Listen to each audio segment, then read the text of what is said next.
Hello guys, मैं हूं सुजल और आज की इस वीडियो में हम बात करने वाले हैं कि फ्रेंचाइजी बिजनेस मॉडल क्या होता है। कैसे आप एक फ्रेंचाइजी की मदद से अपना बिजनेस या फिर अपनी शॉप को जो है एक्सपांड कर सकते हो और पूरे ऑल ओवर इंडिया में, या फिर अगर मैं ऑल ओवर वर्ल्ड की बात करूं तो आप उसमें जो है एक्सपांड कर सकते हो। एक एक करके फ्रेंचाइजी बिजनेस मॉडल को मैं आपको समझाऊंगा और आप इस सारे टॉपिक्स को ध्यान से सुनना, एक भी पॉइंट आप मिस ना कर जाओ, इसलिए इस वीडियो को बहुत ही ध्यान से सुनना। ठीक है, एक एक करके पॉइंट डिस्कस करते हैं। मैंने 4 पॉइंट कवर अप करने की कोशिश किया हूँ इस वीडियो में, एक एक करके मैं आपको बताता हूँ। सबसे पहला पॉइंट है फ्रेंचाइजी होती क्या है। फ्रेंचाइजी होती क्या है, इसका आप ऐसे समझो कि फ्रेंचाइजी की अगर मैं बात करूँ तो आपने कोई भी एक XYZ ज्वेलरी की शॉप अपने ओपन की। मैं सबसे बेस्ट एग्जांपल यहाँ पे तनिष्क का लेता हूँ। ठीक है, तनिष्क का शॉप उसने सबसे पहला ओपन किया। उसने उसने जैसे ही ओपन किया, ओपन करने के बाद जो है उसने अपने जो बिजनेस को उसने मार्केटिंग की। अपने एक शोरूम जो उसने ओपन किया उसको मार्केटिंग किया। मार्केटिंग करने के बाद उसमें सेल्स वो लेकर आया। सेल्स लेके आने के बाद फुटफॉल उसने अच्छा किया उस एरिया का।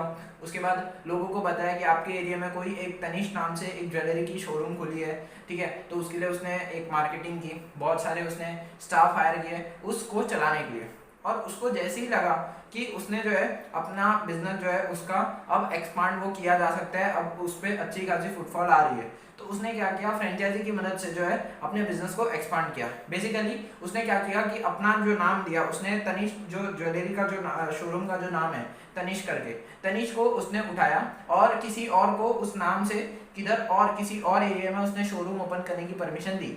ऐसे ही उसने 100, 200, 300, 400 ऐसे बहुत सारे फ्रेंचाइजी जो उसने दे दिए, जिसकी वजह से उसको अब इसमें जो है फायदा क्या हो रहा है, इसमें फायदा ये होगा कि आपका बिजनेस जो है एक्सपांड हो जाएगा। उसके साथ साथ जो जिस फ्रेंचाइजी को आपने अपना बिजनेस दिया है उस वो आपको क्या देगा बदले में, प्रॉफिट, रेवेन्यू या फिर कुछ रॉयल्टी के नाम पर आपको कुछ अमाउंट पर मंथ या फिर पर डे के हिसाब से जो है सेल्स के ऊपर वो आपको पे करेगा, जिससे आपका बिजनेस भी एक्सपांड हो रहा है यहाँ पे। और दूसरा जो फ्रेंचाइजी है उसको भी एक बहुत अच्छा एक बना बनाया जो है बिजनेस मिल जा रहा है जिसको वो रन कर पा रहे हैं। सेकेंड पॉइंट की अगर मैं बात करूँ तो फ्रेंचाइजी जो होती है वो काम कैसे करती है, तो ऐसे काम करती है। आप ऐसे समझो, आपने कोई भी शॉप ओपन की, शॉप ओपन करने के बाद जो है आपने अपने बिजनेस को फ्रेंचाइजी की मदद से एक्सपांड किया।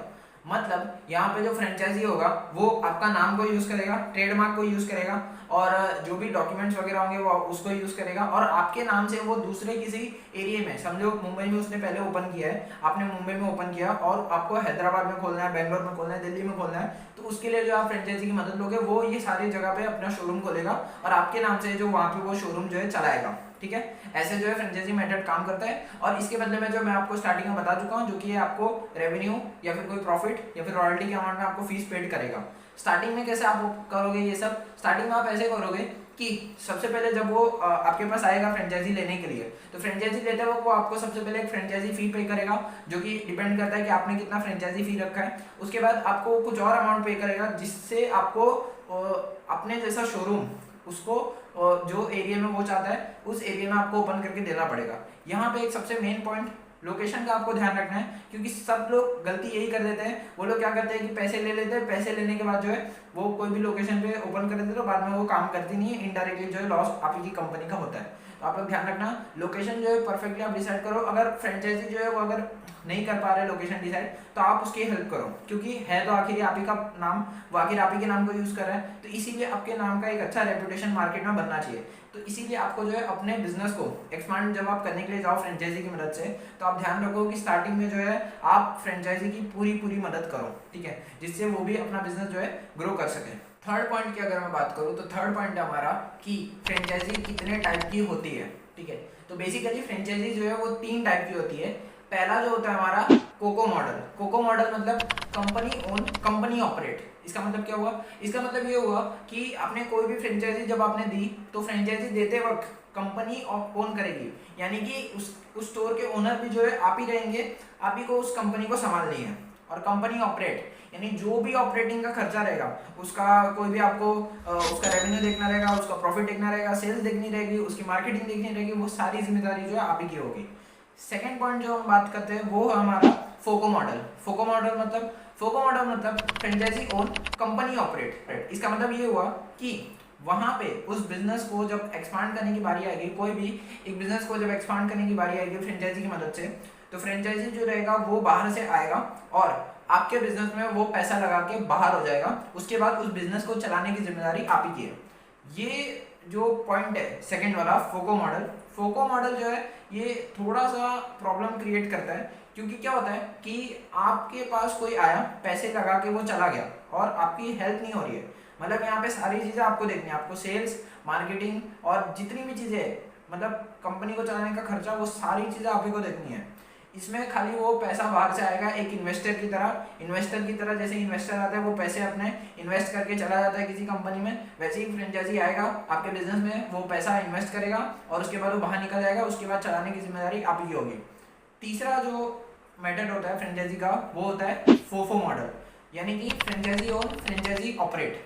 इसका मतलब ये होता है कि यहाँ पे अब आपके पास जो फ्रेंचाइजी आएगा, कोई आपकी शॉप की फ्रेंचाइजी लेने के लिए, तो वो ना केवल सिर्फ पैसा लगाएगा बल्कि वो आपके साथ भी रहेगा।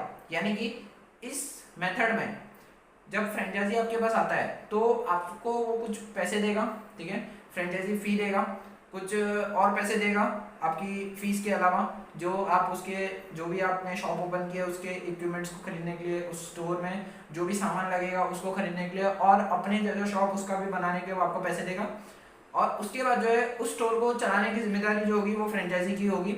यहाँ पे एक अच्छा फ्रेंचाइजी बन सकता है, क्योंकि यहाँ पे कैसा होता है कि इस मॉडल में, फोफो मॉडल में, आपकी जिम्मेदारी यहाँ पे बहुत कम हो जाती है काफ़ी हद तक, जिससे आप जो है आराम करते हैं। अब वहाँ पे जो फ्रेंचाइजी है वो वहाँ पे काम करेगा, मतलब जितने भी काम वगैरह रहेंगे चलाने का, फ्रेंचाइजी को मतलब उस शॉप को चलाने का खर्चा, उसके बाद जितनी भी सेल्स की रहेगी, मार्केटिंग की बात रहेगी, वो सारी चीज़ें वो देखेगा। आपको खाली एक जगह पे बैठा रहना है। पर यहाँ पे एक रिस्क हो सकता है कि अब चूंकि उसने आपका नाम लिया है, उसने आपके नाम को यूज़ करके वो अपना स्टोर चला रहा है, और प्लस उसने आप ही के नाम से सारी चीज़ें रखी है, तो बेसिकली वो कंपनी तो आप ही की है, आप ही के नाम पर है। तो यहाँ पे एक चीज़ का आपको ध्यान रखना है कि जब आप फ्रेंचाइजी ऐसी फोफो मॉडल की देंगे तो उसको, फ्रेंचाइजी को ये चीज़ आपको बताना है कि कुछ भी नया करने से पहले आपकी परमिशन लेनी पड़ेगी। मतलब आप एक जब भी कोई फ्रेंचाइजी दो, चाहे वो तीनों में से कोई भी हो, कोको मॉडल हो, फोको मॉडल हो या फिर फोफो मॉडल हो, इसमें से जब भी आप कोई फ्रेंचाइजी दो तो फ्रेंचाइजी देने से पहले आप एक एग्रीमेंट साइन करवाओ कि कुछ भी आपको अगर नया स्टार्ट करना होगा तो आप हमारी परमिशन लोगे। उसके साथ साथ अगर मैं आपको सलाह दूं तो आप एक लॉयर भी आप हायर करके रखो जो कि ये सारे लीगल काम आपसे करवाएगा, ठीक है, और आप लॉयर की बात भी सुनो कि वो क्या बोल रहा है, उसके अकॉर्डिंग आप सारे एग्रीमेंट्स बनवाओ ताकि आपको आगे चल के कोई भी प्रॉब्लम ना हो, ठीक। और फोर्थ पॉइंट हम डिस्कस कर लेते हैं कि फ्रेंचाइजी की मदद से आप जो है अपने बिजनेस को एक्सपांड कैसे करोगे, और उसके बाद आपको क्या उसमें कोई रिस्क रहेगा या नहीं रहेगा। तो आपको यहाँ बता दूँ, बिजनेस कोई भी हो, चाहे कोई भी कंपनी चलाए, उसमें रिस्क होता ही है, बिना रिस्क के कोई बिजनेस नहीं चलता है। और दूसरी चीज़ ये है कि बिजनेस को एक्सपांड करने के लिए आप जब फ्रेंचाइजी की मदद लेते हो तो इनडायरेक्टली जो है आपका बिजनेस एक्सपांड हो ही रहा है। मतलब आपके नाम का वो शॉप है, उसको नाम को यूज़ करके, उस नाम को यूज़ करके जो है कोई दूसरा बंदा आया, उसने अपने शॉप का नाम भी वही रखा और आपके परमिशन से वो सारी चीज़ें चला रहे हैं वहाँ पे, तो इनडायरेक्टली जो आपका बिजनेस वहाँ पे एक्सपांड हो गए। इसके अलावा अगर आपको वीडियो पसंद आई हो तो वीडियो को लाइक करना, उसके साथ साथ चैनल को सब्सक्राइब करने का, ताकि आपको ऐसी बिजनेस रिलेटेड वाली इन्फॉर्मेशन आपको मिलती रहे। उसके बाद अगर मैं बात करूँ तो मैंने और भी टॉपिक पे वीडियो बनाने का सोचा हूँ। अगर आपको भी कोई बिजनेस के टॉपिक पे वीडियो चाहिए तो आप लोग मुझे कमेंट करके बताना, मैं उसके ऊपर भी वीडियो जो है आपको बना के दे दूंगा। तब तक के लिए जय हिंद।